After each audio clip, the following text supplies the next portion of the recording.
Hablar de Dios es hablar de lo que Él es en su plenitud. La Biblia nos dice que Dios es amor. ¿Y cómo entender el amor de Dios? ¿Cómo entender cómo su amor se manifiesta por cada uno de nosotros? Y una de las maneras como podemos entender el amor de Dios es verlo en el amor que nos expresamos los seres humanos los unos a los otros. A veces es difícil comprender el sacrificio que hizo Dios por nosotros. Pero cuando vemos el sacrificio que un ser humano hace por otro, entonces se nos puede hacer más fácil entender cómo Dios nos ama y lo que Él se propone hacer en nuestras vidas. Así que hoy les traigo una historia de amor. Lucy y John eran jóvenes cuando se conocieron por primera vez. Fue en el año de 1804 cuando ellos se conocieron. Esta historia ocurrió hace un ratico, ¿verdad? Simón Bolívar estaba por allí todavía. Estaba jovencito Simón Bolívar, ¿verdad? Nació en 1783. La hermana White no había nacido, nació en 1827. Guillermo Miller era un joven también. Así que ustedes se ubican en el tiempo y en la historia cuando este relato sucedió. En 1804, Lucy tenía 16 años y John tenía 18. John acababa de llegar a los Estados Unidos. Venía de Francia. Su papá lo había enviado a Estados Unidos para convertirse en un rico empresario. En Mill Grove, cerca de Filadelfia, la familia Audubon tenía una hacienda. Bueno, cuando John llegó a Estados Unidos, tenía poco interés en los negocios y pronto se dio cuenta de los hermosos paisajes que habían allí cerca de su casa en Filadelfia. Grandes extensiones de bosques sin haber sido tocados por el hombre, mucha naturaleza y sobre todo muchas aves. Así que comenzó a pasar mucho tiempo en el bosque, dibujando los árboles, aprendiendo de la naturaleza y dibujando las aves. Cerca de su hacienda en Mill Grove había otra hacienda enorme, la de Fatland Ford, y el dueño era el señor William Bakewell, un caballero inglés, hombre de la aristocracia en la naciente nación de los Estados Unidos. Y este joven francés se conoce con este caballero inglés mientras estaban de cacería y se hicieron grandes amigos. Tan grande fue la amistad que el señor Bakewell le dijo a Audubon, a John, cuando tú quieras, puedes ir a mi casa a visitarme, cuando quieras. Así que John decidió ir a visitar a su amigo William, pero cuando llegó el señor William no estaba. La que estaba en la casa era Lucy, la hija de William. Ella recibió al joven John, lo hizo sentir bienvenido y mandó a un siervo a buscar a su padre. Y mientras el padre venía, como buena anfitriona, estuvo conversando con él. El papá se demoró muy poco. Llegó rápido, pero en esos pocos minutos John se enamoró completamente de Lucy. Completamente y para siempre. Después de ese día, eran casi inseparables. Iban a fiestas, iban a montar a caballo, a reuniones familiares. John estaba feliz. Pero noticias de las conductas de John llegaron a su padre en Francia. Su padre había mandado a un hombre de confianza, al señor Francis da Costa, para estar pendiente de los negocios de su hijo. El señor Francis le escribió al padre de John: su hijo se la pasa pintando cuadros de pájaros y de animales y no está interesado en los negocios. Y ahora, para rematar, se ha enamorado de una joven inglesa. El papá de John estuvo muy inquieto. Primero, detestaba a los ingleses. No quería que su hijo se casara con una inglesa. Y además su hijo solo le estaba representando gastos, porque se la pasaba era pintando pájaros y animales. Así que el papá le quitó el dinero que le enviaba. La mensualidad que le enviaba desde Francia se la quitó. John se puso furioso. Yo sé que si mi papá entiende lo que yo siento, él va a cambiar de manera de pensar. Así que John se montó en un velero y regresó a Francia. En esos días, regresar de Estados Unidos a Francia era un viaje largo. No existían aviones, no existían barcos al vapor. Eran los grandes veleros, un poquito más avanzados que los que usó Cristóbal Colón para venir acá. Cuando llegó a la casa en Nantes, lo recibieron con mucha alegría. Le contó a su papá: oh, Lucy, sí es inglesa, pero es maravillosa. Tiene unos ojos grandes, de color oscuro, es así, es de esta manera, de la otra. Y además, el señor da Costa, papá, solamente quiere sacarte dinero a ti. Bueno, para resumir la historia, el papá de John estuvo de acuerdo y dio su bendición al matrimonio. Y le consiguió otro socio, un hombre honesto, Ferdinand Rozier. Iba a acompañar a John de regreso a Estados Unidos y los dos debían empezar empresas en el oeste. Aunque a John solo le gustaba pintar, por amor a Lucy, iba a hacer un esfuerzo de ser un hombre de negocios. En esos días el oeste estaba abriéndose para ser descubierto, así que estos dos hombres decidieron irse a Kentucky y al río Ohio.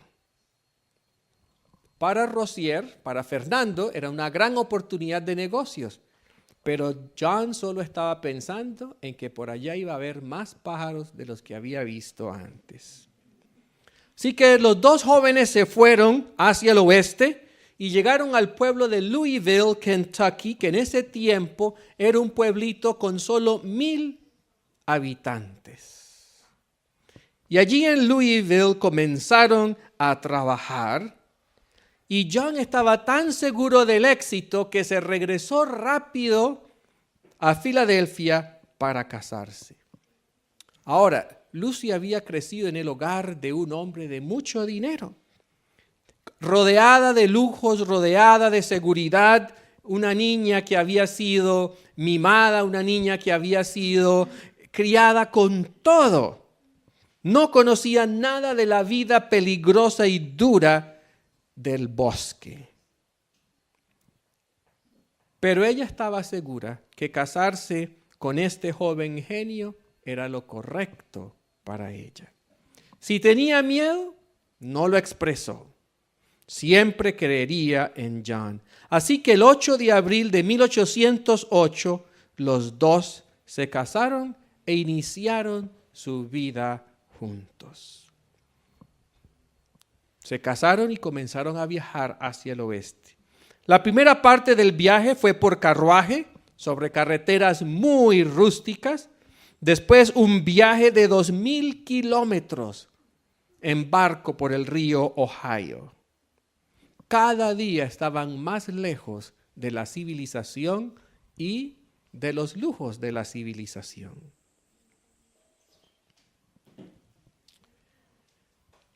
los negocios no fueron muy bien. Y cada día se pusieron peor, porque John, en vez de atender los negocios, cada día se metía más y más al bosque, buscando pájaros nuevos para pintar. Así que a Lucy le comenzó a tocar que trabajar. Nació su primer niño, Víctor, y cuando John y Fernando decidieron mudarse más adentro del bosque, Lucy los acompañó sin quejarse. En Henderson encontraron un grupo de cabañas con 200 personas. El único mueble que había en la casa era una cuna de madera para el niño. No habían lujos de ninguna clase. Es más, ni siquiera había comodidad. Años más tarde, John escribió: la felicidad que supe experimentar en esa cabaña, nunca la olvidaré. Por 6 meses, John y su amigo trataron de vivir vendiendo pólvora y tela, pero no era suficiente. Así que decidieron adentrarse aún más en el bosque. Dejaron a Lucy y al bebé con unos vecinos y por 9 semanas John estuvo viajando por el gran río Mississippi. Como era de esperar, lo que hizo fue seguir pintando pájaros. Y finalmente Fernando perdió la paciencia y le dijo: no hago más empresa contigo. Fernando se fue, estableció un negocio y se convirtió en un empresario importante y exitoso. Y John siguió pintando pájaros. Bueno, regresó al pueblo de Henderson, trató de hacer crecer el negocito, fracasó. Inició otro negocio, fracasó. Inició otro negocio, fracasó. Y en esos años de fracasos nacieron 3 niños más: Rosa, Lucía y John. Ahora eran 4 niños. Ahora tenían que mantener 4 niños y a ellos 2. Y encima de las preocupaciones vino la tragedia, porque las 2 niñas se enfermaron y murieron. Así que Lucy enfrentó todas estas situaciones con fortaleza. Todavía tenía a su esposo y ella seguía creyendo en él. Y él trabajaba incansablemente, pero no ganaba nada de dinero. Finalmente, las deudas eran tantas que le quitaron todo menos la ropa y su escopeta. Y por supuesto, cientos de pinturas que tenía de pájaros no se las quitaron, pues consideraban que eran sin ningún valor. Lucy le dio ánimo y fortaleza. Ninguna prueba puede disminuir nuestro amor. Y ese amor acompañó a John cuando se regresó a Louisville tratando de recoger dinero para poder sustentar a su familia. Escribió él, en años más adelante, fue el más triste de todos los viajes de mi vida. Fue la única vez en mi vida cuando miles de aves volaban sobre mi cabeza y los odié. Los consideré mis enemigos. Deseé que Dios nunca hubiese creado a los pájaros. Bueno, así que John se fue al pueblo nuevamente de Louisville. Ahí comenzó a pintar retratos. En ese tiempo no existía la fotografía. Así que los fotógrafos eran los pintores, ¿verdad? Así que él pintaba retratos y vendía cada retrato a $5 y con esto pudo reunir algo de dinero para su familia. Pudieron reunirse y estar juntos de nuevo. Pero a veces los dejaba por meses a la vez y se iba al bosque, se adentraba en las grandes extensiones silvestres para seguir pintando pájaros. Después de tantos fracasos, John se convenció: soy un pintor, no soy un empresario. Lucy también lo creía. Así que ella decidió que ella era la que tenía que trabajar para proveer para la familia. Así que en los 12 años que siguieron, trabajó como maestra. Puso una escuelita en su casa. A veces iba y le daba clases a los hijos de los ricos en sus casas. Y mientras ella trabajaba, John viajaba pintando pájaros. Así que en uno de sus viajes, John llegó a Luisiana. Era un territorio cálido, le gustó muchísimo. Y además habían muchos más pájaros en Luisiana. Así que se trajo a la familia a Luisiana. Allí Lucy siguió enseñando. Juan le ayudaba enseñando música, francés y pintura. Pero ella era la que sostenía la familia. Tenía miles de cuadros de pájaros. Quería imprimirlas. Quería publicar estas fotos. A color, ¿cómo podría ser? Así que dejando a su esposa, John regresó a Filadelfia. Pero nadie se interesó en su obra. Le dijeron, vete para Europa. Allí entienden más el arte y quizás te puedan apoyar. Por 14 meses Lucy no vio a John. Un día vio a un mendigo que se apareció a la puerta de su escuela. Sucio, con el pelo largo, irreconocible, era su esposo. Le dijo, no puedo quedarme mucho tiempo, debo irme para Europa. Así que Lucy sacó todo el dinero que había ahorrado y se lo entregó para que pudiese viajar. En mayo de 1826, John salió de Nueva Orleans. Llevó su galería de pinturas a Londres y allí encontró el éxito.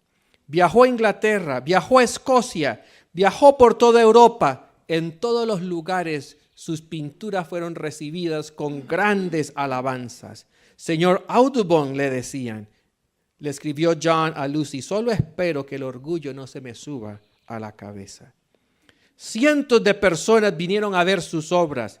La gente de dinero invirtió para que fuesen publicadas.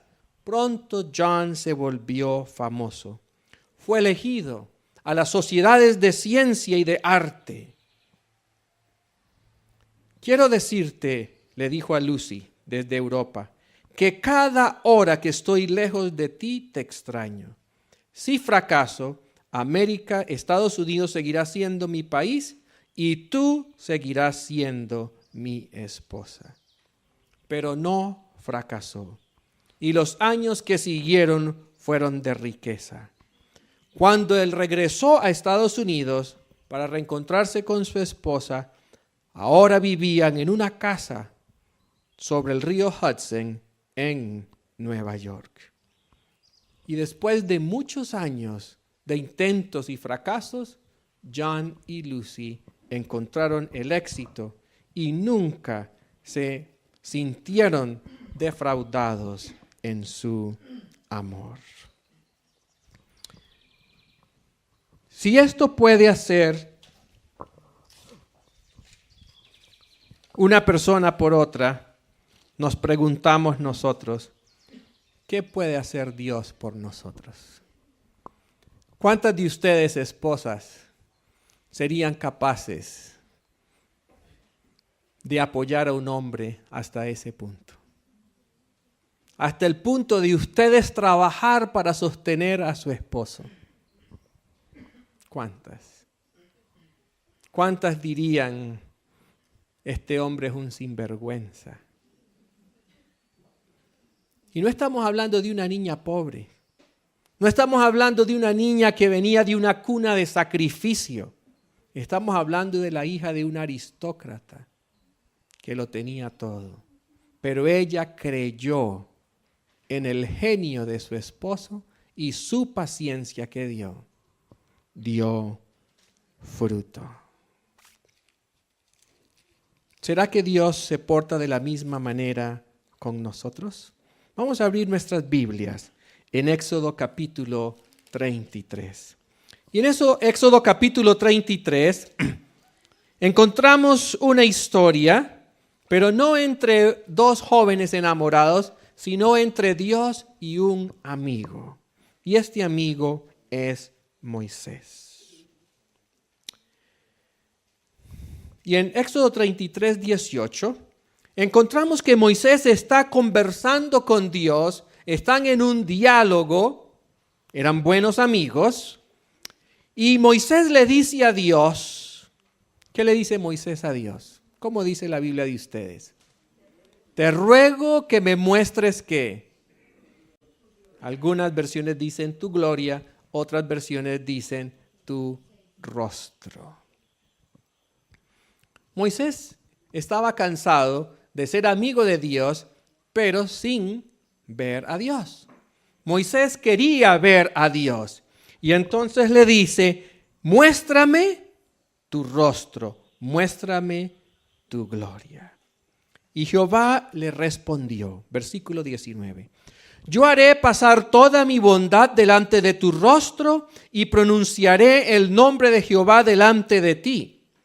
Pues tengo misericordia del que quiero tener misericordia y soy clemente con quien quiero ser clemente. Pero no podrás ver mi rostro porque ningún hombre podrá verme y seguir viviendo. Luego dijo Jehová, ¿quién está hablando? Dios, ¿verdad? Dios le dice entonces, aquí hay un lugar junto a mí. Entonces Dios le dice a Moisés, aquí hay un lugar donde puedes estar lo más cerca posible de mí y tú estarás sobre la peña y cuando pase mi gloria, yo te pondré en una hendidura de la peña y te cubriré ¿con qué? Con mi mano hasta que haya pasado. Después apartaré mi mano. ¿Y qué iba a ver Moisés de Dios? La espalda de Dios. Pero no se verá mi rostro. Cuando una persona nos da la espalda, ¿qué es lo que vemos? ¿Qué es lo que vemos? Recuerdo una vez que estábamos en un congreso, no estaba casado en ese tiempo, hago esa aclaración y ya se van a dar cuenta por qué. Y yo estaba sentado en la parte de atrás y yo vi en la parte de adelante, en las primeras bancas, una muchacha hermosísima.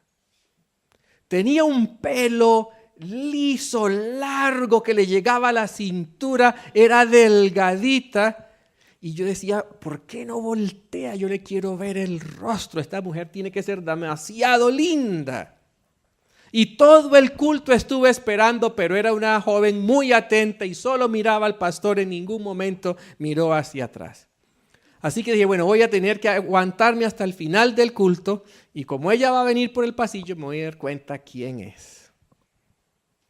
Así que terminó el culto, comenzaron a salir los hermanos de la iglesia, se paró la muchacha y cuando dio la vuelta,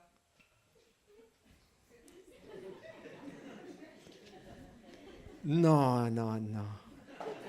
Era una señora mayor, pero tenía el pelo de una niña. Qué problema cuando uno no puede ver el rostro, ¿verdad? Cuando a uno le dan la espalda, ¿qué significa? ¿Qué significa la espalda? Aquí en Colombia es mala educación. Y cuando uno se sienta, siempre trata de ¿qué? De no darle la espalda a las personas. Pero Dios le dijo a Moisés, tú vas a ver ¿qué? Mi espalda. Tú vas a ver mi espalda. Éxodo 34. Así que bueno, Moisés sube nuevamente a la montaña, lleva las 2 tablas de piedra, ¿sí? Y entonces dice aquí el versículo 4 de Éxodo 34, Moisés preparó 2 tablas de piedra como las primeras, se levantó de mañana y subió al monte Sinaí como le mandó Jehová, llevando en sus manos las 2 tablas de piedra. Descendió Jehová en la nube y permaneció allí junto a él. ¿Dónde estaba Dios? Junto a Moisés. Ahí estaba Dios al ladito de Moisés. Y él proclamó el nombre de Jehová. Jehová pasó por delante de él y exclamó, Jehová, Jehová, Dios fuerte, misericordioso y piadoso, tardo para la ira, grande en misericordia y verdad, que guarda misericordia a millares, que perdona la iniquidad, la rebelión y el pecado, pero que de ningún modo tendrá por inocente al malvado, que castiga la maldad de los padres en los hijos y en los hijos de los hijos hasta la tercera y cuarta generación. Entonces Moisés, apresurándose, bajó la cabeza hasta el suelo y adoró diciendo: Señor, si en verdad he hallado gracia a tus ojos, que vaya ahora el Señor en medio de nosotros. Y les pregunto, ¿cómo es la espalda de Dios? ¿Cómo es? Dice Dios fuerte. Dios dijo, solo te voy a mostrar mi espalda. ¿Y cuál fue la descripción de la espalda de Dios? ¿Fuerte en qué? En misericordia, piadoso, tardo para la ira, grande en misericordia y verdad, que guarda misericordia a millares, que perdona la iniquidad, la rebelión y el pecado. Si eso es la espalda de Dios, ¿qué podemos concluir sobre ver el rostro de Dios? Si la espalda de Dios es misericordia, amor, perdón, tardanza para la ira, ¿cómo será ver el rostro de Dios? ¿Pero es este el único atributo de Dios? La historia de Lucy y de John nos muestran el único atributo de Dios. ¿El amor de Dios es solo misericordia? Sigue diciendo, pero que de ningún modo tendrá por inocente a ¿quién? Al malvado. ¿Y cómo podemos nosotros comprender que Dios nos espera, que Dios es paciente, que Dios no se desanima, no se frustra de nosotros? Porque Él sabe que en cada uno de nosotros hay el potencial. Lucy pudo ver el potencial ¿en quién? En John. Y por eso esperó, y por eso se esforzó. Hoy en día John Audubon es conocido en todos los círculos botánicos. Es conocido en los círculos de los ornitólogos. Sus pinturas aún hoy en día se ven. Un hombre que pasó a la historia. ¿Y qué pasó con Fernando y con Dozier? Hicieron plata y seguramente que se la gastaron y hasta ahí llegó la vida. Pero ella pudo discernir que estaba casada con un genio. Y Dios puede discernir el potencial de cada uno de nosotros. Vamos a Segunda de Crónicas, capítulo 26. Y aquí encontramos una historia hermosa y triste. Segunda de Crónicas, capítulo 26. Entonces todo el pueblo de Judá tomó a Uzías, el cual tenía, ¿cuántos años? Imagínense ustedes, un joven de 16 años. Un joven de 16 años. Y lo pusieron por rey en lugar de Amasías, su padre. Amasías había muerto trágicamente. Y entonces colocaron a su hijo con solo 16 años. Uzías reconstruyó a Elot y la restituyó a Judá después que el rey Amasías durmió con sus padres. De 16 años era Uzías cuando comenzó a reinar y 52 años reinó en Jerusalén. El nombre de su madre era Jecolías de Jerusalén. ¿Cuántos años reinó Uzías? 52. Solo hubo otro rey que reinó más que él. Uzías y este otro rey fueron los que tuvieron los reinados más largos. ¿Saben quién fue el otro rey? El que más años reinó sobre Israel. Manasés. Manasés nos dice la palabra de Dios que reinó, si no me equivoco, 55 años, reinó Manasés. Vamos a seguir viendo qué pasó con Uzías. Él hizo lo recto ante los ojos de Jehová. ¿Qué hizo Uzías? Lo recto. Bueno, Uzías no comenzó su vida como John, haciendo pruebas y ensayos y fracasando una y otra vez. ¿Cómo comenzó Uzías su vida? De éxito en éxito. Hizo lo recto ante los ojos de Jehová. ¿Con cuántos años? 16 años. Conforme a todas las cosas que había hecho Amasías su padre, persistió en buscar a Dios en los días de Zacarías, el cual era entendido en visiones de Dios, y en estos días en que buscó a Jehová, él lo prosperó. Así que, ¿qué pasó con este joven de 16 años? ¿Qué encontró Uzías? Prosperidad. Salió y peleó contra los filisteos, derribó los muros de Gat, de Jabnia y de Asdod, edificó ciudades en Asdod y en la tierra de los filisteos. Dios lo ayudó contra los filisteos, contra los árabes, contra los amonitas. Dieron los amonitas presentes a Uzías y se divulgó su fama hasta la frontera de Egipto, porque se había hecho ¿qué? Altamente poderoso. Y aquí encontramos que Dios pone su confianza en un joven de 16 años y este joven no le defrauda a Dios esa confianza. Y Dios comienza entonces ¿a qué? A bendecir y prosperar la vida y el reinado de Uzías. Y Uzías se volvió altamente poderoso. Y la Biblia nos sigue contando los logros y los éxitos de Uzías. Edificó también Uzías torres en Jerusalén, junto a la puerta del ángulo, junto a la puerta del valle y junto a las esquinas, y las fortificó. Asimismo, edificó torres en el desierto, abrió cisternas porque tuvo muchos ganados.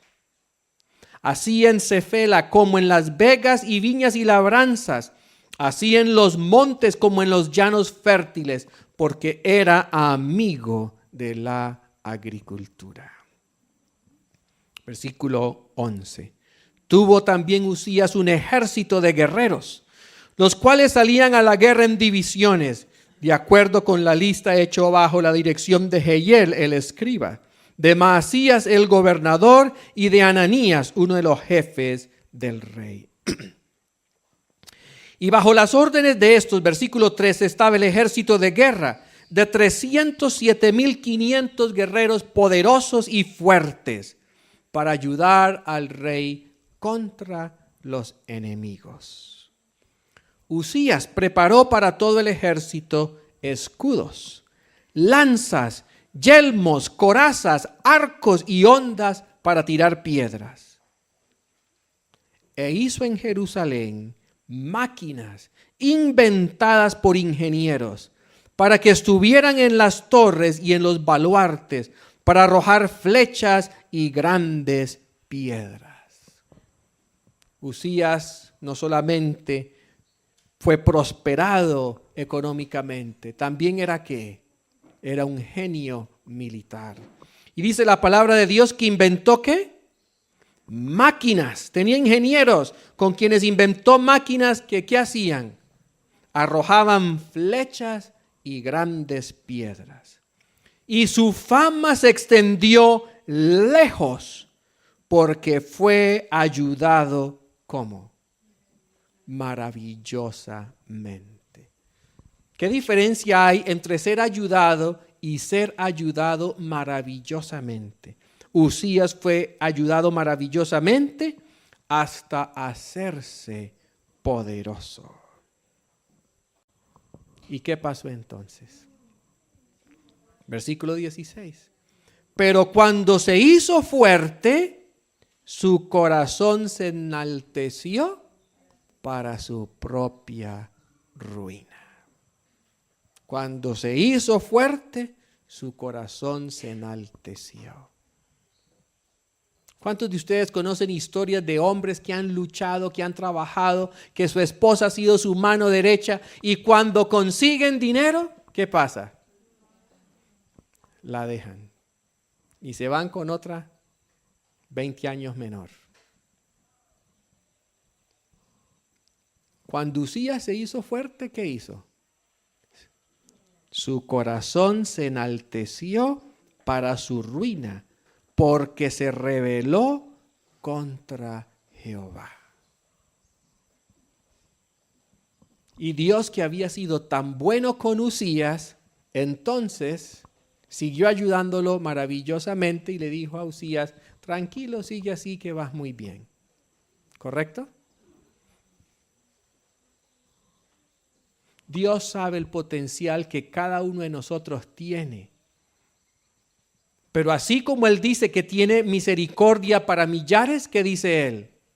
Que no va a perdonar la maldad. ¿La maldad de quiénes? De los que no se arrepienten, de los que persisten en el pecado. Mi esposa compartía una experiencia del hospital con ustedes en la escuela sabática. Y el Señor le mostró a ella que debía servir y amar a este joven. El joven se curó del VIH, ¿verdad? ¿No? ¿Y por qué si Dios es amor? ¿Por qué no lo curó Dios?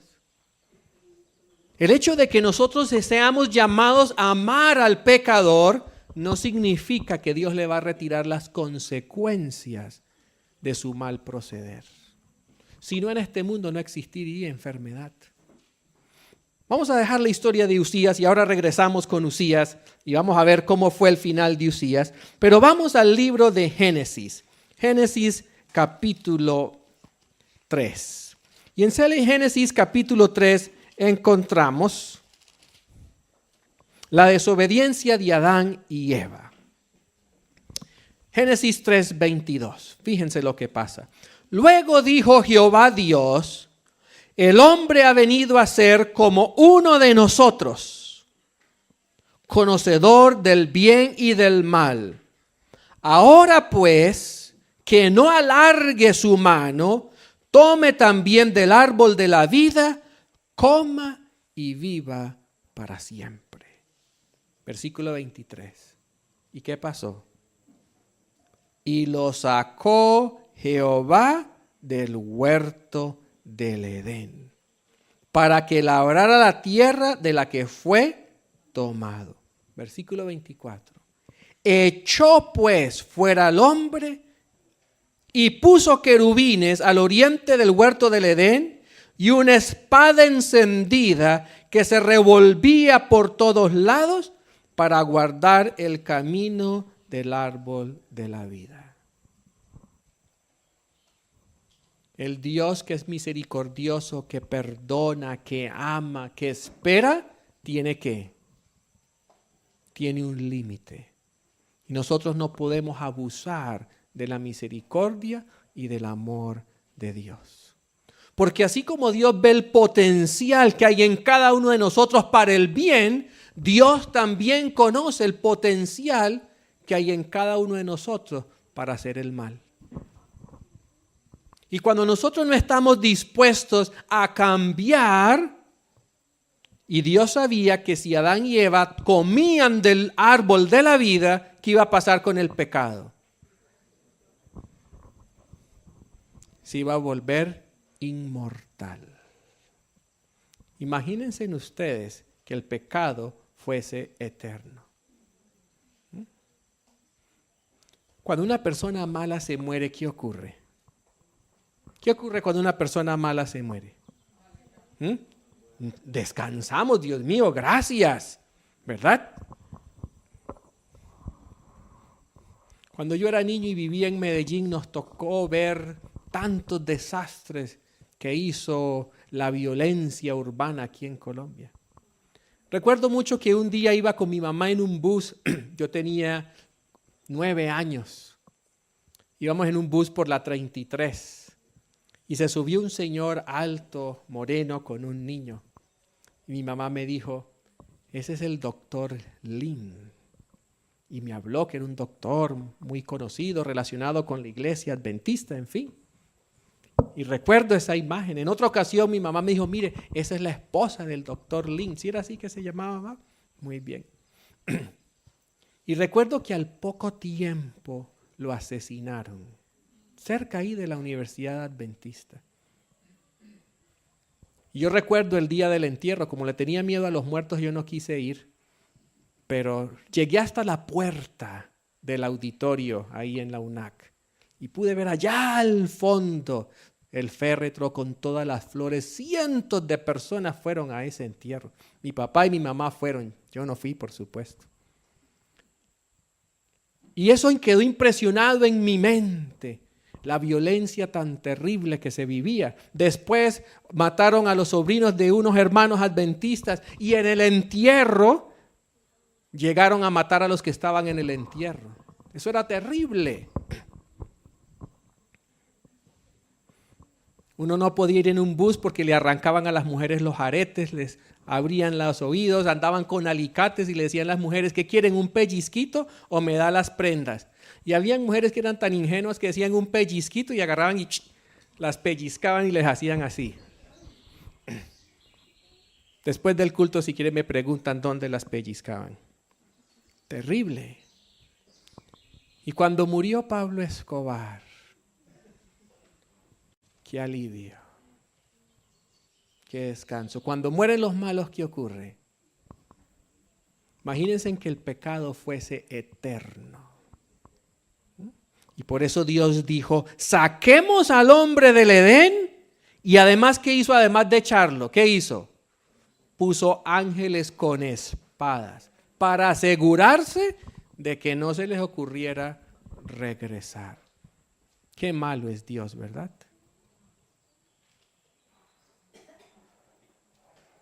¿O será que es bueno? Dependiendo de qué lado estamos nosotros, juzgamos las acciones de Dios.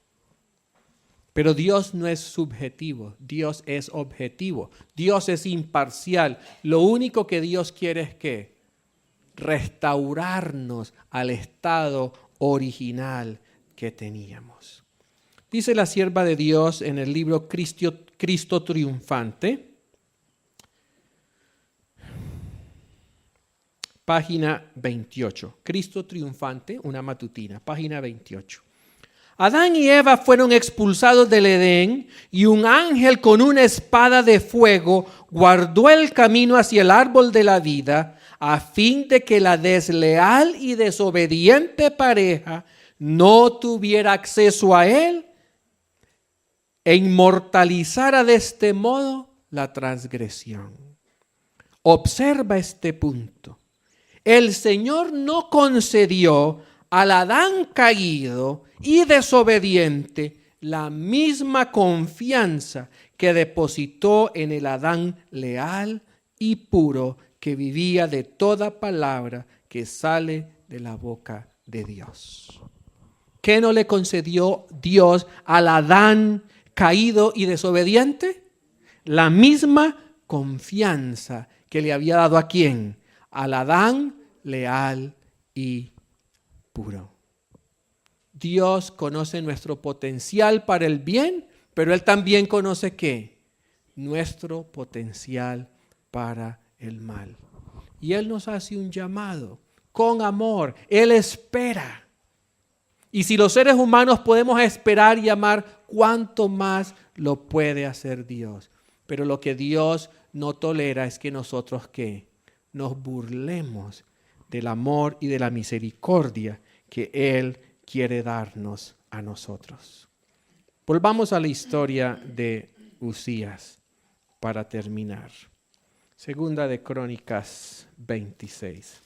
¿Qué pasó con este joven rey que tuvo todo para ser un gran reinado?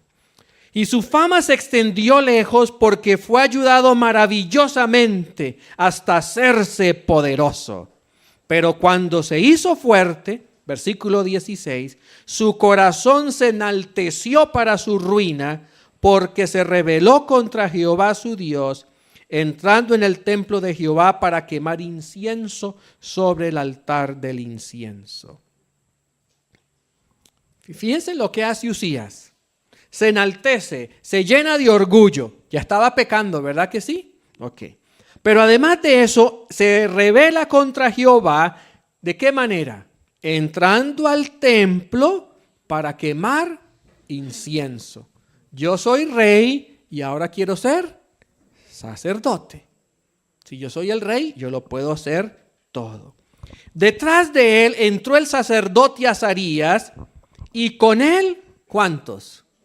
80 sacerdotes. La Biblia califica a esos 80 sacerdotes. ¿Qué nos dice la Biblia acerca de ellos? Hombres que valientes. ¿Ustedes se imaginan lo que significa llevarle la contraria a un rey que tenía poder absoluto? En ese día no existía parlamento, ni congreso, ni senado. Lo que el rey decía, se hacía. Y si el rey amanecía contento, le decía al carcelero, traiga al copero y al panadero, y al uno cuélguelo y al otro vuélvalo a poner a trabajar. Así era el poder de los reyes en esos días. Era un poder absoluto. Así que contradecir al rey significaba ¿qué? Muerte. Y la Biblia nos dice que entró el sacerdote, el sumo sacerdote, ¿con cuántos hombres? 80 hombres valientes que se opusieron al rey y le dijeron, no te corresponde a ti, rey Uzías, no hagas esto, no tienes derecho a la gloria que viene de Jehová Dios. Dios quería salvar a Uzías de su orgullo y le mandó el sumo sacerdote acompañado de ¿qué? Cuando tú estás empeñado en el camino del mal, pueden venir todas las personas que Dios quiera mandar y ¿qué va a pasar? No te va a servir de nada. 80 hombres más el sumo sacerdote se opusieron al rey y le dijeron, no hagas esto. Versículo 19. Entonces Uzías, que tenía en la mano un incensario para ofrecer incienso, se humilló, entregó el incensario y dijo, he pecado delante del Señor. ¿No? Muchas veces cuando el pecador se ve confrontado, en vez de humillarse, ¿qué hace? Lo que hizo Uzías. Entonces Uzías se llenó de ira contra los sacerdotes. ¿Y qué pasó? ¿Se le acabó el amor a Dios? ¿Se volvió malo Dios? ¿Qué pasó? En ese momento le brotó lepra en la frente delante de los sacerdotes en la casa de Jehová. Cuando el sumo sacerdote Azarías y todos los sacerdotes lo miraron, se dieron cuenta que tenía lepra en su frente. Entonces lo hicieron salir apresuradamente de aquel lugar. ¿Y qué dice a continuación? Y él también se dio prisa en salir porque Jehová lo había herido. Ahora sí Uzías fue obediente. Cuando ya era ¿qué? Demasiado tarde. Si Adán y Eva hubiesen intentado regresar al jardín del Edén, ¿qué habría pasado? Adán y Eva supieron asimilar su derrota con humildad y poder proseguir en su camino de arrepentimiento. Pero Uzías no. Así el rey Uzías quedó leproso, ¿hasta cuándo? Hasta el día de su muerte. ¿Por qué? Por haberse rebelado contra el Señor. Por lo cual fue excluido de la casa de Jehová, y Jotam su hijo se hizo cargo de la casa real, gobernando al pueblo y a la tierra. Nosotros servimos a un Dios de amor. Pero el amor no es solamente espera. Lucy esperó por muchos años, pero finalmente ¿qué tuvo? El fruto de su amor, de su esfuerzo y su trabajo. ¿Y qué espera Dios de nosotros? Dios espera que aunque hayamos fracasado, que aunque lo hayamos defraudado, algún día, ¿qué cosa? Podamos responder a su amor y a su misericordia. Pero si como Usías nos enaltecemos, dice aquí que su corazón se enalteció, ¿para qué? Para su ruina. Ni 80 sacerdotes pudieron convencerlo de que lo que estaba haciendo no estaba bien. Y entonces, ¿qué pasó? Jehová lo hirió. Si nosotros no venimos voluntariamente arrepentidos, ¿qué nos va a venir entonces? Las consecuencias por nuestro mal proceder. El Señor quiere darnos lo mejor. Él nos ha dado ejemplos de cómo nosotros como seres humanos somos capaces de amar y soportar. ¿Cuánto más puede Dios? Si esa era la espalda de Dios, ¿qué será el rostro de Dios en cuanto a su amor y su misericordia? Pero como Dios puede ver nuestro potencial para el bien, Él también ve nuestro potencial ¿para qué? Para despreciar su misericordia y su amor. Cuando Dios saca a Adán y Eva del jardín del Edén, ¿fue un acto arbitrario? ¿Fue un acto de injusticia? No, fue un acto ¿de qué? De misericordia. Y Adán y Eva lo asimilaron y por lo tanto ¿qué encontraron? Redención. Usías, ¿qué pasó? Él no asimiló. ¿Y qué recibió? Dice la palabra de Dios que Jehová lo hirió. ¿El Señor nos puede sanar o el Señor nos puede herir? ¿De quién depende? De cada uno de nosotros. Y es mi oración y mi deseo, hermanos, en esta mañana, en este día, que cada uno de nosotros pueda aprovechar al máximo la misericordia y las oportunidades que el Señor nos da. Él nos espera. Pero si nosotros despreciamos lo que el Señor ha hecho por nosotros, va a llegar un momento en que ya no va a haber ¿qué? Ya no va a haber misericordia. Y ya entonces el Señor va a tener que dejarnos cosechar lo que hemos sembrado. Pero Él se propone en su amor restaurarnos y nosotros debemos proponer en nuestro corazón poder alcanzar ese potencial que Él sabe que cada uno de nosotros tiene. Que el Señor les bendiga.